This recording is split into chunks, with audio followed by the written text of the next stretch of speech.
We turn now to Galatians chapter 5 and verse 11.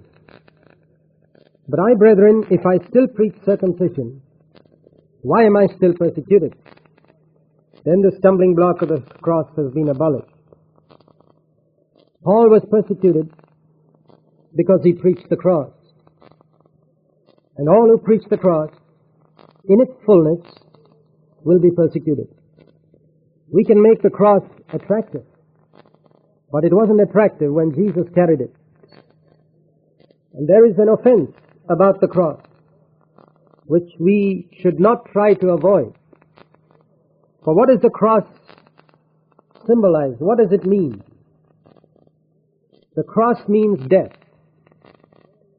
When Jesus spoke about bearing the cross and following Him, the people who heard it understood it very clearly. It was clear in Jerusalem and in the whole land of Israel that when a person was carrying a cross, you saw someone carrying a cross followed by Roman soldiers, he was going only to one place, to the place of execution. He was going to be executed, to be killed.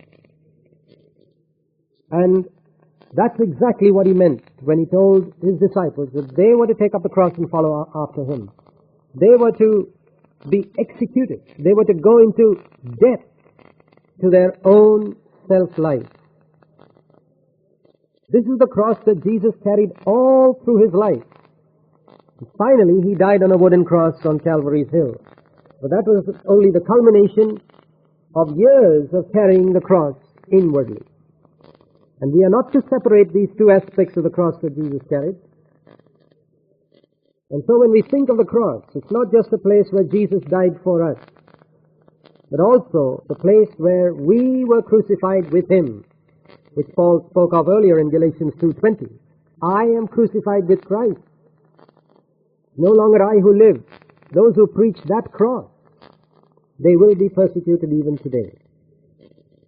But if we avoid speaking about that cross, avoid speaking about death to the self-life, then we can preach many other things and be acceptable before all people. Those preachers who want to be acceptable, who want to be famous, who want to be respected, who want to receive a big collection, they will invariably avoid preaching the cross. And this is the mark by which you can find those who are the true prophets of God and those who are not. If the preaching of the cross, the old man being crucified with Christ, the flesh being crucified, is left out, he is a false prophet no matter what else he preaches. And that's what Paul says. He says, if I am preaching circumcision, if I am preaching these external rituals, then I wouldn't be persecuted. If I only preached about, well, it doesn't matter if we are circumcised and things like that, then I wouldn't be persecuted. But he says, I'm determined to keep the freedom that is in the gospel for everyone. And I'm determined to preach the cross. And I'm not going to allow the cross to be eliminated from my preaching. If I did, he said, then there wouldn't be any offense. That offense would have been abolished. He says, would to God that those who are troubling you would cut themselves off completely. They tell you to cut yourself in circumcision.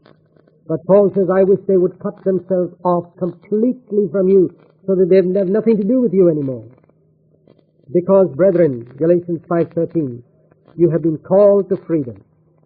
Paul was a great believer in the liberty there is in the gospel. Liberty for what? Liberty to obey all of God's commandments. Liberty to love as Jesus has loved us.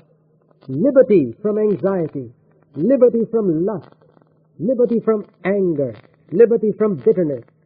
Freedom from an unforgiving spirit.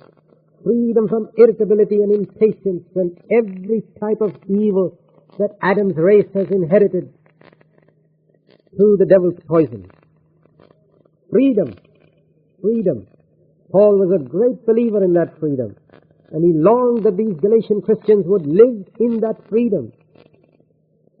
But he said, only don't turn your freedom into an opportunity for the flesh, but through love serve one another. For when we proclaim freedom, It is possible for the carnally minded to think that this means now I can live as I like, and that's exactly how many people have taken it, so that they descend to a lower standard of life than people had even under the old covenant.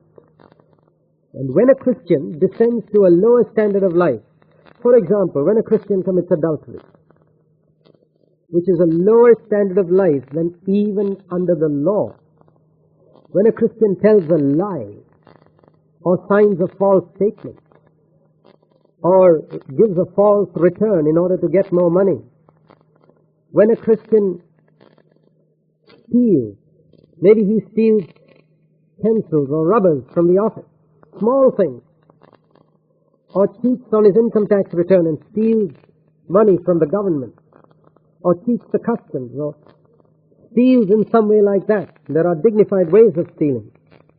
He descends to a lower level than people lived even under the old covenant. For such people, this verse applies. They have turned their freedom into an opportunity for the flesh. And that is why these people resist the preaching of the cross, of death to self, and of victory over sin. They resist the preaching of the grace of God because they want to indulge their lust and they want to keep on sinning. Brethren, do not turn your freedom into an opportunity for the flesh, but through love serve one another. Through love serve one another. Again, he speaks of what he spoke earlier in verse 6, that the real grace of God, which brings freedom, produces within us the love of God, which enables us to serve others and to be their servants. Here is the mark of whether we have really come under grace, whether we have really been gripped by God's love that makes us servants of others. Paul says in verse 14, the whole law is fulfilled in one word, in the statement, you shall love your neighbor as yourself. Paul believes in the fulfilling of the law. In being free from the law, he speaks about being free from the law, and he also speaks about fulfilling the law in verse 14. For it is through fulfilling the law that we are free from the law. When I fulfill the law, then I am free from it.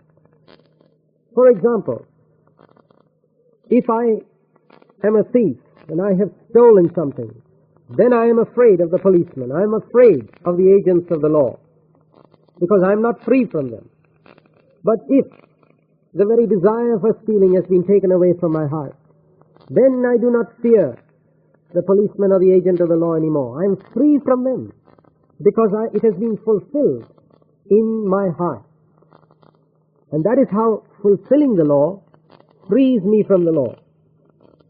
And the law is fulfilled in this one word, you shall love your neighbor as yourself. And love is the fulfillment of the law. And this love, we are told in Romans 5:5, is poured into our hearts through the Holy Spirit.